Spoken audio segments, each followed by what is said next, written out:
இந்த வீடியோவில் பாருங்கள், ஒரு மெயின் ரோட்டில் ஒரு கார் வந்துட்டுருக்காங்க, ஸ்லோவாக வந்துட்டுருக்காங்க. ஒரு ஃபார்ச்சுனர் சப் ரோட்லேருந்து வெளியே வராங்க. இந்த ஸ்லோவாக வர காரை ஓவர்டேக் பண்ணி வர காரும் ஃபார்ச்சுனரு கிராஷ் ஆகிட்டு. இந்த மாதிரி சிச்சுவேஷன் உங்களுக்கு மெயின் ரோட்டில் வரணுன்னா வந்து மெயின் ரோட் பக்கத்தில் வெயிட் பண்ணுங்கள்.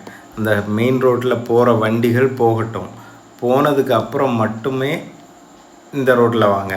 ஏன்னா நீங்கள் உங்களை பார்த்து வேணால் இந்த வண்டிகள் ஸ்லோ பண்ணிக்கலாம். ஆனால் இந்த சைட்லேருந்து வர பைக்குக்கு உங்களை எந்த விசிபிலிட்டியுமே இருக்காது.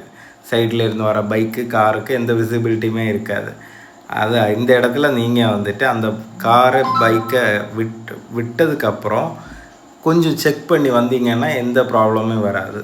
அதனால் எப்போவுமே ரோட்டில் கொஞ்சம் பொறுமையாகவே பார்த்து நிதானமாக போங்க. எப்போவுமே சேஃபாக ட்ரைவ் பண்ணுங்கள். உங்களால் அடுத்தவங்களுக்கு ஒரு பிரச்சனை வராமல் பார்த்துக்கோங்க.